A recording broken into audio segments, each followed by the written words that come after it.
Bonjour, bienvenue. Merci de nous rejoindre pour notre point de presse quotidien en ligne. Nous sommes aujourd'hui le jeudi 4 juin. Désolé du léger retard.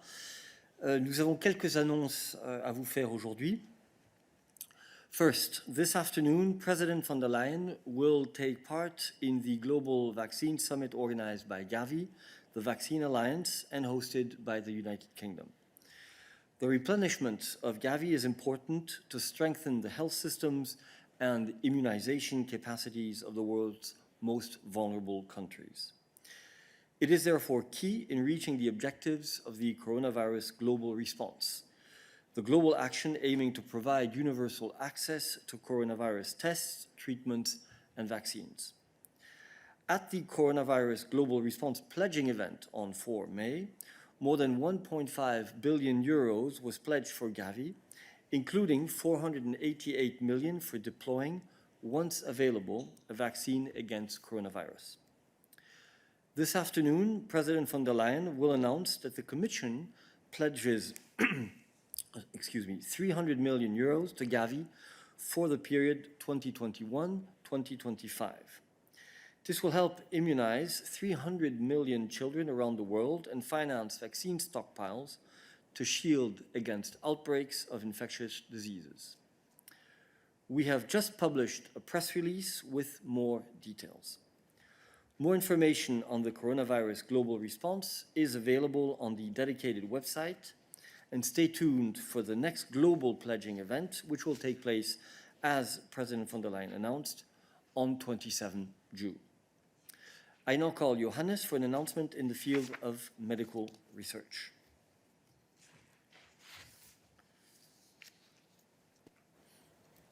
Thank you, Eric. Yes, indeed, we are pleased to announce the first closing of the EU Malaria Fund, which was set up by the Commission together with the European Investment Bank and Investitionsbank Berlin. The initial support is 70 million euros for promising projects in the fight against malaria. This is a significant step in our joint actions to boost research efforts for infectious diseases and to accelerate the development of marketable solutions. More information is, as always, available in a daily news item. Merci. Et maintenant, nous allons nous connecter, s'il est disponible, à Stéphane pour une annonce en matière d'innovation dans le domaine des transports. Stéphane. Bonjour tout le monde. Hello everybody, you hear me? Yes, go ahead. Excellent. Okay. To keep freight moving during the pandemic, the European GNSS Agency and the European Commission have joined forces to launch the Galileo Green Lane app last month. The app is a key tool in the EU's coronavirus response, and with over 2,500 downloads since the start of May, it proves to be very popular with truck drivers. By easing traffic flow through the EU borders, the app is supporting the free movement of goods in the internal market. You will find more information on this interesting app on our usual channels. Thank you. Merci Stéphane. Je termine par les vidéoconférences du jour. Ce matin, le commissaire Reynders a participé à une vidéoconférence informelle avec les ministres de la Justice de l'Union européenne. Ils ont discuté du règlement sur la cession des créances ainsi que de l'extradition des citoyens de l'Union européenne vers les pays tiers. Les participants ont également discuté de l'impact du coronavirus sur les domaines de la justice coordonnés par l'UE. Vous pouvez suivre la conférence de presse sur EBS dans une vingtaine de minutes. Enfin, les ministres des Transports de l'Union européenne tiendront cet après-midi leur troisième vidéoconférence depuis le début de la crise du coronavirus.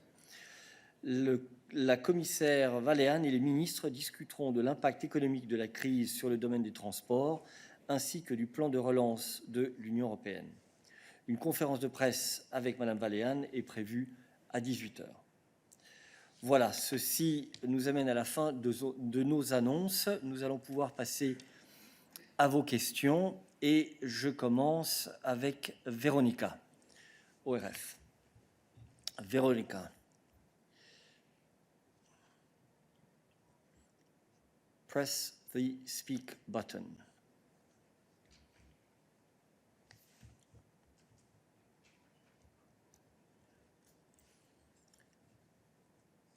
Press speak again. You had it? Yes, go ahead. Yes. Okay. I have a, sorry for the delay. I have a question concerning Lufthansa and the government bailout. The strings attached from the EU were accepted, and then could this deal then be sort of a patient zero case concerning a kind of a model for future government assistance for carriers and airlines? Could that be possible? Okay, I give the floor to Arianna, but perhaps I would not associate the term patient zero and a decision on state aid.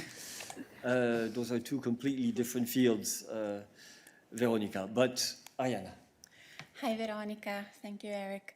I hope I have understood the question correctly. So, of course, each case needs to be assessed in its own merits. So, I don't think we can talk of a case model for the other aids notified to us. What I can say perhaps is on the commitments that, of course, have been part of the discussion so far with Lufthansa. This is a general concept in the state aid temporary framework, which, as you know, was amended on 8th of May, introducing the recapitalization possibility, and this was done in consultation with member states. In the state aid temporary framework, there is a point which envisages the possibility for the Commission to require additional commitments from member states to preserve effective competition in the market in case of large recapitalizations of more than 250 million euros. This is, I have already had the occasion to say it last week, I believe. This is, of course, very important to preserve the level playing field in the single market, also post-coronavirus crisis, because there is a substantive difference in nature between recapitalizations and loans, for example. The same amount of aid granted by a member state through the entry into the capital of a company gives the beneficiary a much stronger position on the market. It does not increase its debt exposure position, and it gives the beneficiary the possibility to be supported by a very strong shareholder. And this explains the difference in conditionalities between the two types of aid. Of course, then it's a case-by-case assessment. Just maybe to mention that for the moment, there is no notification from Germany and therefore no decision on Lufthansa yet. Once notified by Germany, the Commission will, of course, assess the elements of the German package of aid before taking a formal decision in line with the requirements of the state aid temporary framework. Can I have a quick follow-up? Yes, Veronica, go ahead. So, but is the Commission sort of working on guidelines concerning government assistance for companies, for example, airlines, or is it too complicated to set out guidelines in this area? Well, we have, under state aid rules, we have general guidelines applying to aviation in normal non-coronavirus situations, so those, of course, remain fully valid. We have actually recently published on DG Comp's website a fact sheet explaining the application of rules also to aviation, so this is a point of reference also for the member states, which explained various possibilities under the state aid rules. And in addition, the temporary framework, of course, allows support to all sectors, clearly also to aviation. The Commission is fully aware of the difficulty that the aviation sector is facing, and we are working with member states to find solutions in line with EU rules. Having said this, the applicable rules are there in the temporary framework, and the one I was mentioning on commitments is there and applies equally to all member states, of course. Thank you, Arianna. Do we have further questions related to competition for Arianna? I see a series of hands raised. Keep your hand raised only if it's for Arianna. Hans-Uwe, question for Arianna. Go ahead. As we know, also Air France has been supported by the government by, I think, 7 billion of euros. Does the same regulation also apply for Air France? Thank you. Thank you very much for the question, which allows me to clarify one point. As I said, the Commission applies equally stated rules to all member states. At the same time, each case has to be assessed on its own facts and merits. Indeed, on the 4th of May, we have approved a 7 billion French aid measure consisting in a state guarantee on loans and a subordinated shareholder loan to Air France to provide urgent liquidity support to the company that was needing it for the coronavirus outbreak. These measures are debt instruments, fully in line with relevant conditions under the temporary framework. They do not provide capital support to Air France. So, as I was mentioning before, there's a substantive difference in nature between a loan and a recapitalization, and this is why there are different conditions in the temporary framework that apply to these types of measures. If France, for example, decides in the future to convert certain debt instruments in full or in part into equity, this of course would have to be re-notified as a recapitalization to the Commission for assessment and clearly approval, and then would be subject to more stringent conditions as there is, as I was saying, the substantive difference in nature between the two. Very good, thank you very much. Athanasios, do you have a question on competition?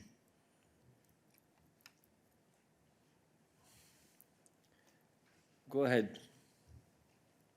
Or perhaps not, yes. No, it's not for that, it's not for that. Something different. Okay. Well, stay online because, hold on. No, David, is it a question on competition?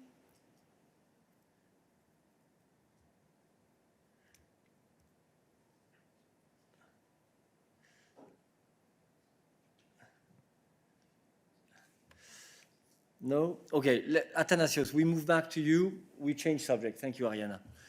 Go ahead, Athanasios.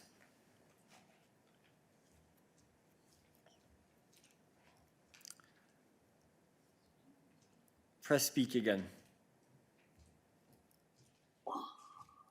Okay, I think now it's on. Now you can hear me. Very good. So I was just saying that your Greek counterpart, the spokesman for the Greek government, has announced that Prime Minister Mitsotakis has sent a letter to President von der Leyen concerning the recent actions by Turkey and the southeastern Mediterranean and the Aegean, and the general tendencies of this country in international politics. So I was wondering, what is your answer to that letter? How do you, how are you planning to respond, and what's going to be the course of action from now on? I'm afraid, Athanasios, that the spokesman may have announced that the letter has been sent, but I will have to seek more information as to whether we have received the letter, and we will then come back to this issue, because I'm not aware of the content of the letter or of any response by the President at this stage. All right. Okay, I will now move to David, who had raised his hand.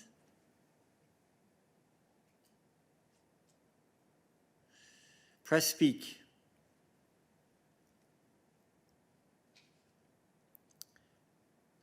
You need to press the speak button. Hello? Yes? Yeah, I pressed the speak button. It's a question on Mercosur, the rejection by the Tweede Kamer in the Netherlands of the deal. Obviously, this complicates ratification. I was wondering, for Daniel, is this the end of the deal, or will it continue? And then specifically, the Dutch Parliament raised concerns that the deal does not protect deforestation in the Amazon, and it allows for unfair competition with EU farmers. I was wondering if you could reply to that. Thank you. Go ahead. Hi, David. Indeed, we are aware of the debate regarding this trade agreement that is taking place in several member states, and without commenting directly on the developments in the Netherlands, what I can say is that the Commission is aware of these discussions, and while we believe that the agreement has what it takes to promote values like sustainable development and benefit European farmers, producers and consumers, we also listen carefully to the different views expressed by all interested parties. And as part of our inclusive trade policy, we have been engaging with European Parliament, member states, and consulting with all the different stakeholders, and we'll continue to do so on the basis of the finalized texts of the agreement in view of the formal ratification process. And as we said time and again, we think that this trade agreement, as all the comprehensive trade agreements recently concluded by the European Union, has a very strong chapter on sustainable development, has a legally binding commitment by the parties to their commitments to the Paris Agreement. And as you well know, that includes on the Brazilian side important commitments regarding deforestation and the protection of the rainforest. Thank you. Are there other questions for Daniel on trade? Thomas, I see that you have your hand raised. Is it on trade? No. Okay, then hold on. No, it's other issue. I put it on the chat. It's okay, Adalberto sorry. Molta. Okay. All right. Right. Then, if you don't mind, I will move to David, who had asked David Carretta, who had asked the floor first. Merci, Daniel. David. Oui, merci Eric, bonjour. David Carretta, Radio Radicale. Ma question, c'est à propos du instrument pour la relance. Le Premier ministre italien, hier, a demandé des montants plus importants pour 2020. Hier, vous avez présenté le Draft Amending Budget 6 pour... été annoncé dans le plan de la Commission. Je voulais savoir si c'est possible aller au-delà de ces 11 milliards qui sont prévus comme solution pont jusqu'à 2021. Merci. Écoute, la Commission a fait une proposition. Cette proposition, bien entendu, doit être discutée et approuvée par l'autorité budgétaire qui, au bout du compte, a le pouvoir de décision. Donc, d'un point de vue théorique, les discussions vont avoir lieu au niveau de l'autorité budgétaire et c'est à ce niveau-là que des décisions peuvent être prises sur le montant final à mettre à disposition. Mais pour rappel, cela implique une modification des plafonds en ce qui concerne les engagements et les paiements pour le cadre financier actuel et une décision aussi sur le projet de budget, le projet de budget rectificatif 2020. Juste un follow-up très technique. Est-ce qu'il y a encore des marges en termes des plafonds, paiements et engagements pour aller au-delà de ce qui a été proposé par la Commission avec l'amendement du budget? Alors, je vais demander à Balázs de répondre à cette question.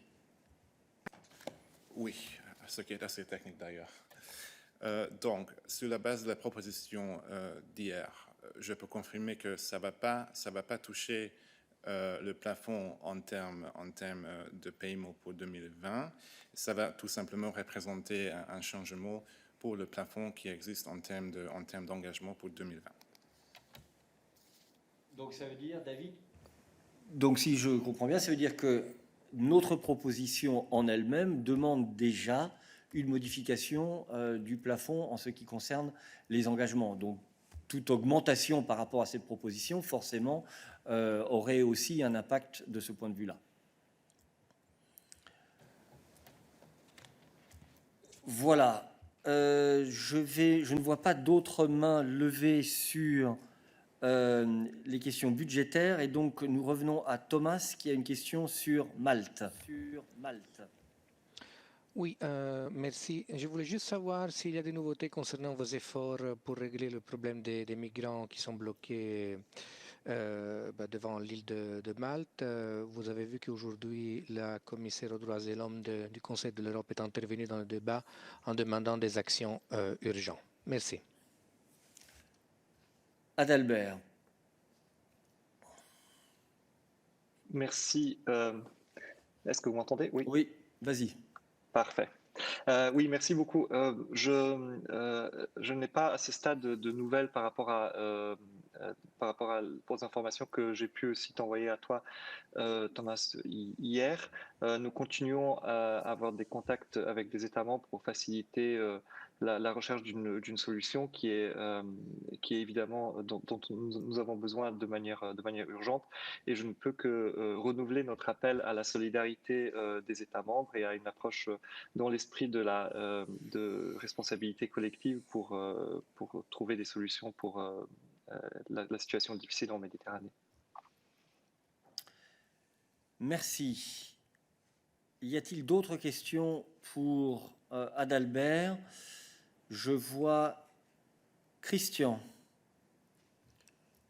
Ah non, je vois que c'est Chine. Un instant, Christian. Je ne vois pas. Lotte, is it for Adalbert?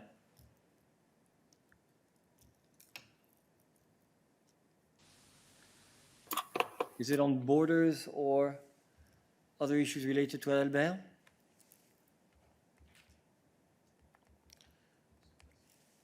Press speak, please.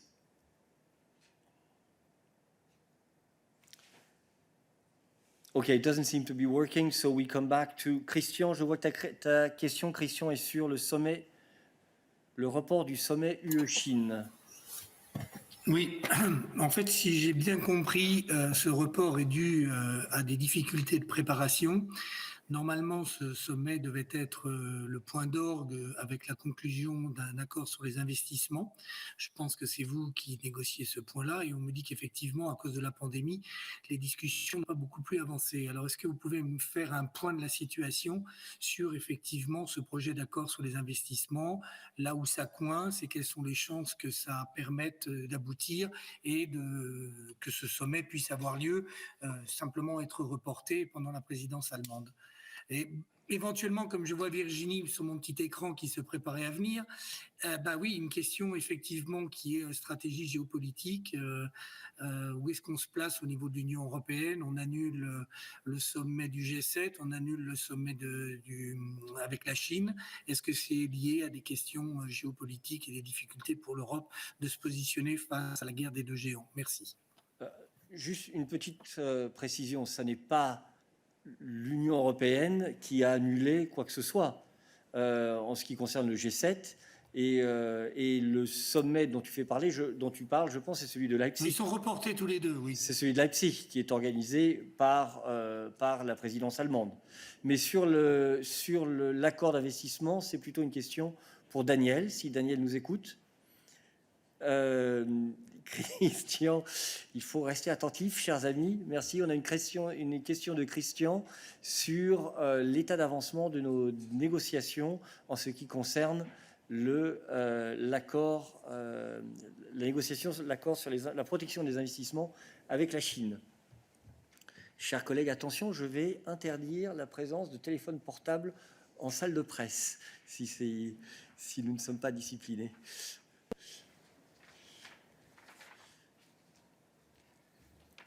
Comment on dit en français, busted. Oui, non, juste petite mise à jour. Il y a une dernière ronde qui a eu place pendant la dernière semaine de mai. Alors les négociations, les discussions avancent comme prévu. Cette ronde a eu aussi lieu par visioconférence. Et les discussions sont centrées surtout sur des sujets concernant accès de marché, les transferts de technologies, aussi le level playing field. Peut-être que tu peux m'aider à expliquer ça en français. Et voilà, et il y a une nouvelle ronde prévue pour la fin du mois de juin. Voilà. Donc, je ne sais pas si tu as un follow-up là-dessus. Oui, juste un petit follow-up. Tu me dis que ça avance, mais est-ce que ça avance suffisamment pour qu'on puisse espérer reporter le sommet juste de quelques semaines?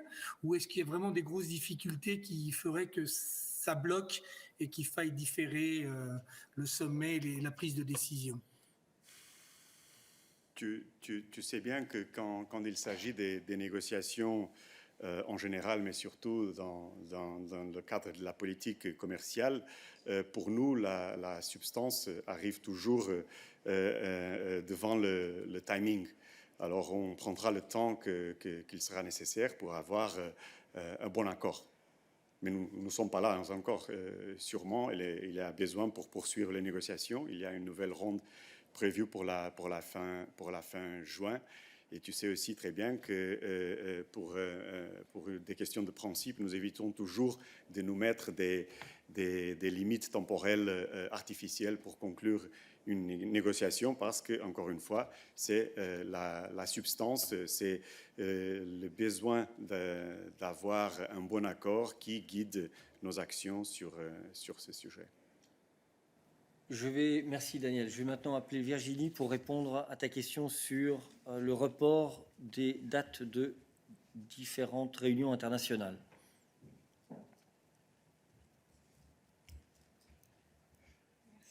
Bonjour Christian. En effet, en appui aussi à ce que vient de dire Daniel pour être extrêmement clair, donc le report qui a été annoncé, c'est le report du sommet de Leipzig qui est organisé par la future présidence allemande.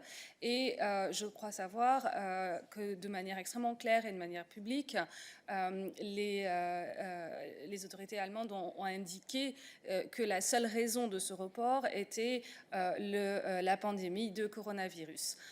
Donc ça, je tenais à le clarifier.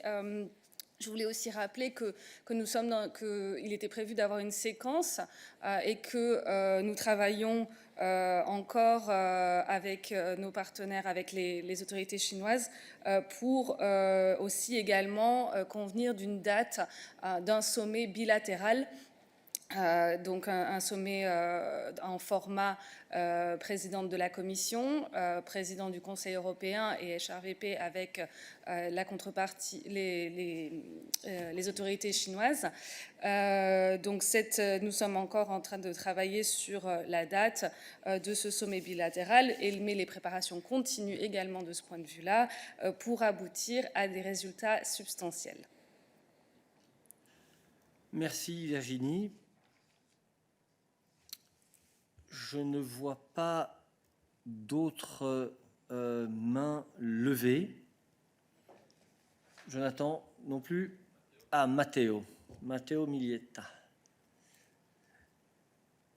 Matteo. Oui. Bonjour. Vous m'entendez? Oui. Bonjour. J'ai une question sur le voucher. Je voulais savoir si vous avez une mise à jour sur les réponses aux lettres que vous avez envoyées maintenant, je pense il y a 2 semaines, même plus, aux pays européens, et si vous avez eu l'occasion d'évaluer les réponses que vous avez déjà reçues, annoncées la semaine passée. Merci. Merci. Question pour Christiane.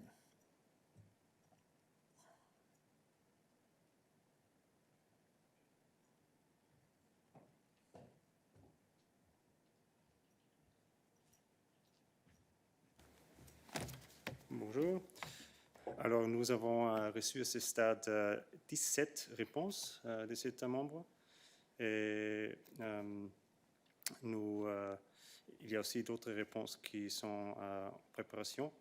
Et alors, pour le reste, c'est comme j'avais dit avant, il y a quelques jours, on analyse les réponses et on est en contact avec les États membres concernant cette chose. Et on ne va pas hésiter de prendre les mesures nécessaires. Matteo. Oui, juste un petit follow-up. En vue du conseil de cet après-midi des ministres des Transports, est-ce que la commissaire va insister là-dessus pour avoir une réponse des États membres? Et dans la liste des 17, sont compris tous les 13 États qui présentent des problématiques, à votre avis? Merci. Alors, comme j'arrive de dire, on est en contact avec les autres États membres dans des différents niveaux. techniques et politiques. Et concernant les États membres, c'est peut-être plus facile que je t'envoie la liste complète, hein, parce que c'est un peu plus long. Ok, merci. Ok, merci. Je ne vois pas d'autres mains levées, donc je vous dis merci de votre présence et à demain.